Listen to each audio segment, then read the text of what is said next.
этой пещеры составляет 144 метра. Очередной мегалитический храм на Мальте. Тут даже ската электрического продают. Но он уже не электрический. Сел в ресторан со своими морепродуктами и заказал морепродукты ресторана. Вот они, мои королевские 3 креветки за 15 евро. Поджаренные.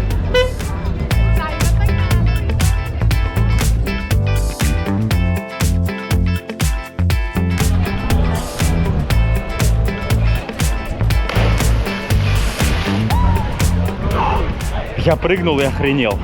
На Мальте здесь все компактно, все близко, поэтому за денек вполне реально обойти несколько городов.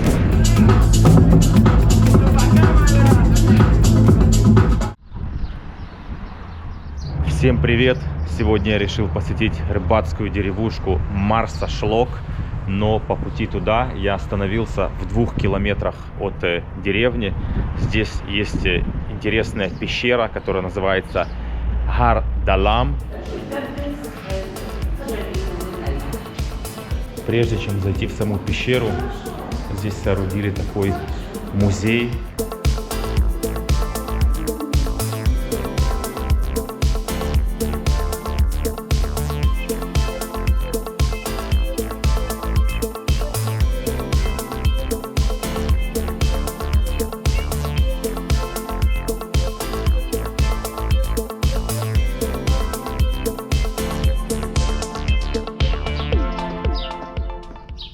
Мне нравится концепция этого места. Я считаю, очень круто то, что музей сделали как проход, через который можно попасть в пещеру.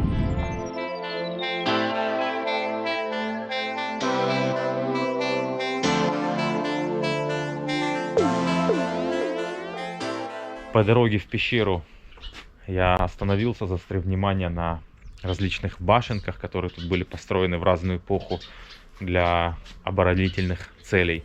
А теперь можно зайти в саму пещеру. Длина этой пещеры составляет 144 метра. Вот в этом месте были найдены кости гиппопотама.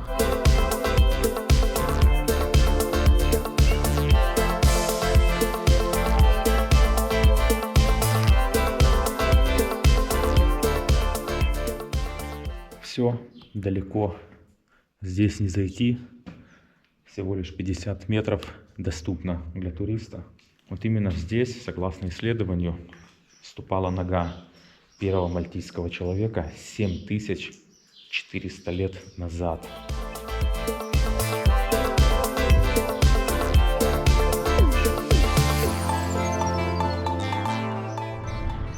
В 600 метрах от пещеры есть еще один интересный объект, который, кстати, входит в общую стоимость вместе с пещерой. Я изначально не планировал сюда идти, но раз у меня уже есть билет сюда, то почему бы не зайти? Так, что мы здесь имеем? Очередной мегалитический храм на Мальте.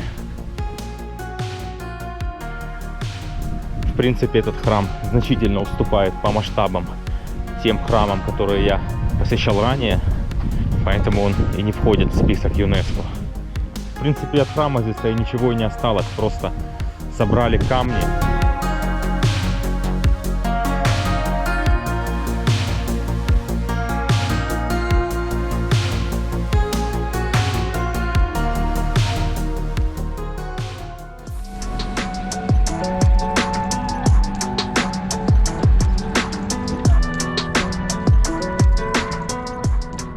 Мегалитический храм, где я только что побывал, находится в 50 метрах ходьбы от этого берега.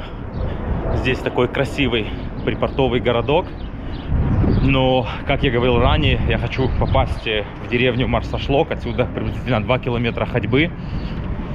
Почему я решил пойти именно сегодня? Потому что именно воскресенье – это единственный день, когда работает рыбный рынок в Марса-Шлоке.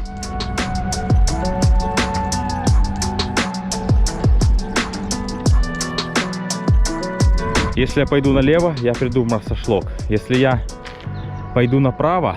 Там вот есть такая крепость, где-то в 200-300 метрах ходьбы. Пойду я на эту крепость, а уже оттуда пойду в Марсашлок.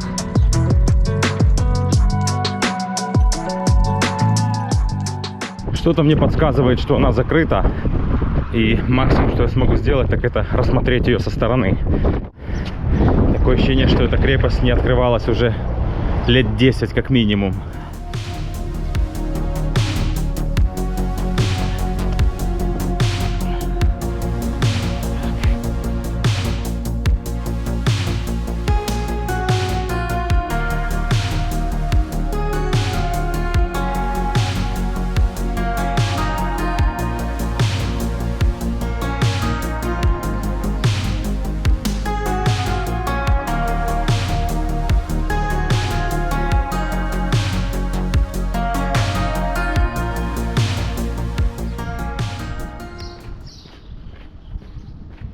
Ну что, зашел я в деревню Марсашлок, уже лечу к рынку и хочу как можно скорее заказать себе морепродукты.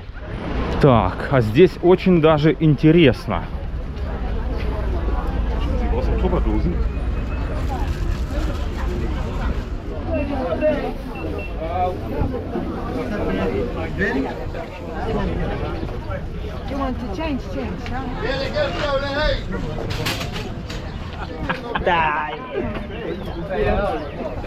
Separate bin.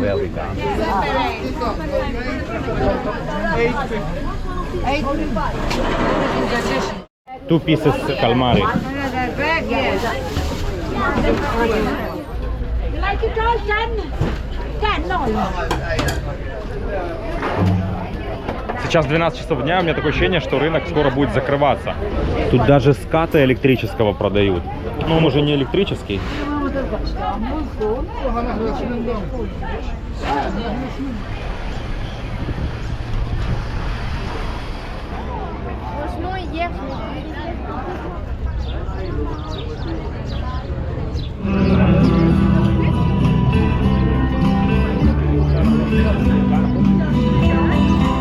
Во все рестораны очереди сумасшедшие, никуда невозможно попасть. В общем, я оказался в очень комичной ситуации. Я немножко позлился, теперь успокоился. Я не знаю почему, но я, когда читал информацию про эту деревню, я понял так, что я могу здесь купить морепродукты, зайти в какой-нибудь ресторан, и мне это приготовят. Так было у меня в Абу-Даби, так было у меня это в Батуми. Но оказалось так, что они вообще с таким сервисом здесь не знакомы. Я набрал себе рыбу, креветки, кальмары и осьминога на 16,5 евро. Зашел в несколько ресторанов, официанты покрутили пальцем у виска, сказали: чувак, мы вообще не знаем, о чем ты. То, что ты купил, ты можешь это дома сделать, но мы тебе это делать не будем. И я как дебил теперь с этим пакетом хожу, сел в ресторан со своими морепродуктами и заказал морепродукты ресторана. Скорее всего, я это выкину. Или буду надеяться на какое-то чудо, что я вдруг пройду через какую-то деревню и встречу кого-нибудь, кто захочет это приготовить. Вот они, мои королевские 3 креветки за 15 евро. Поджаренные. У меня еще 2 есть в пакетике под ногами. Я думаю, мне этих хватит. Да это не просто королевские креветки. Тут прям целый фарш, много чего напичкано. Это как креветочные котлеты. Ну, в принципе, вкусно. Ну а вот последовало мое основное блюдо. Забыл, как рыба называется. У меня мама чуть ли не каждую неделю делает разную рыбу, и я никогда не помню ее название. В придачу тут еще картошечку принесли и такие вот овощи. Так что будем пробовать. Let's go. 53,5 евро мне обошелся счет. Плюс еще тут за 16,5 осталась рыба с другими морепродуктами, которые я не знаю, куда девать.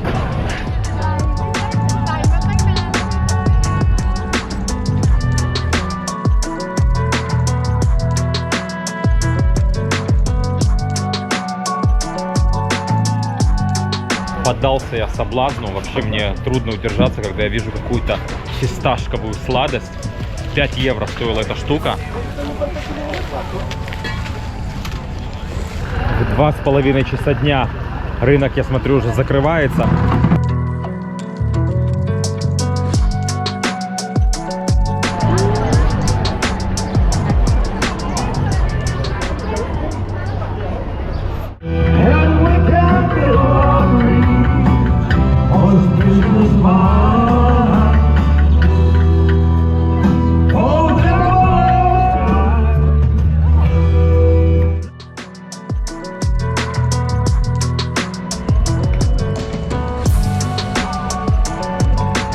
Ладно, пришло время двигаться дальше вдоль побережья. Следующий пункт назначения — это Сент-Петер-Пул. Я на всякий случай взял с собой плавки. Посмотрю по ситуации. Может быть, и занырну сегодня.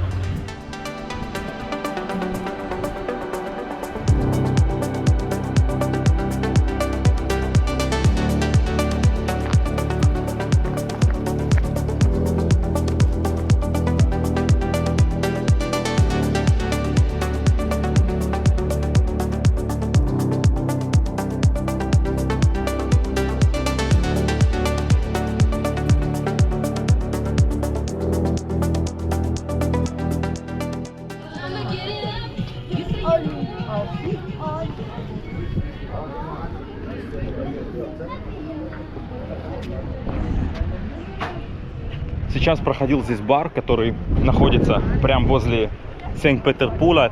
Сидели люди. Сразу же многие обратили внимание, что у меня рыба. Начали расспрашивать, типа, чувак, ты поймал? Начали прикалываться. Я говорю, да вы можете забирать, мне не жалко.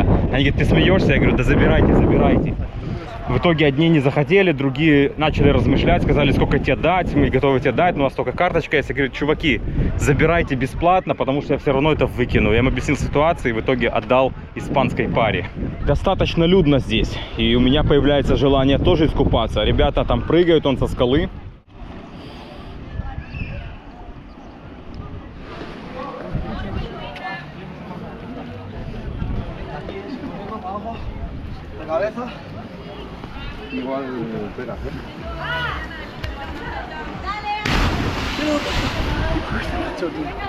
Так, мне кажется, у меня появляется стимул нырнуть сюда. Тут высота где-то метров 5, я думаю. Мне вполне под силу. Я уже переоделся, поэтому готов к прыжкам.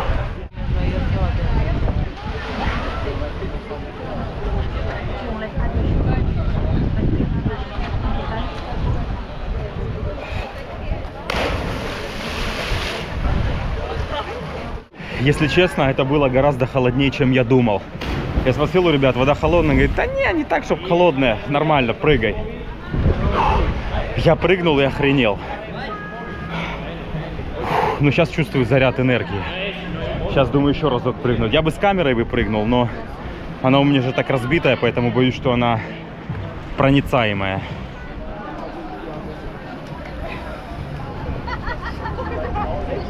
Всего я прыгнул в воду 3 раза. Если сказать, что я привык к этой леденющей воде, то я совру. Вообще, смотрю, очень мало людей купается. Большинство просто пришли сюда поглазеть.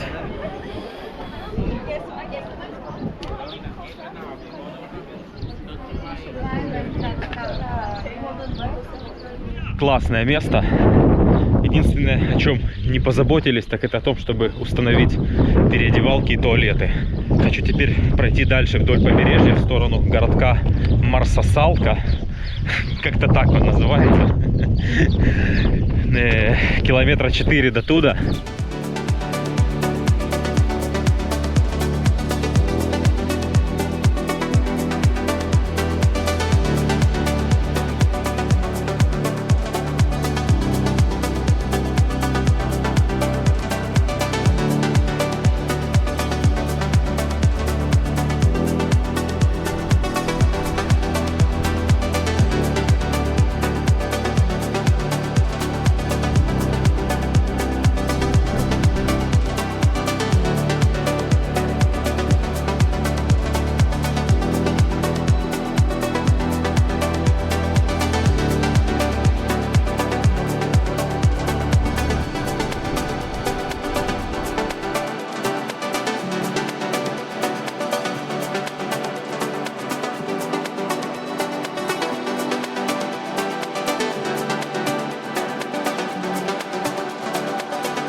Мне нравится это дно скалистое у подножия утесов. И такое ощущение, как будто бы по этому дну кто-то провел ножом, сделав такие разрезы.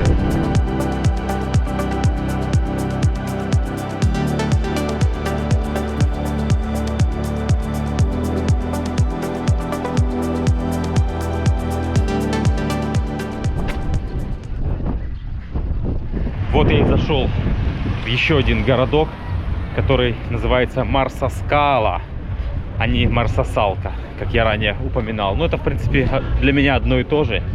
Я думаю, прежде чем отбыть в Валетту, я упаду здесь на пиво. Может быть, что-то еще и перекушу. Сион называется паб. Надо будет посмотреть, сколько я сегодня протоптал. На самом деле не так много, как казалось бы.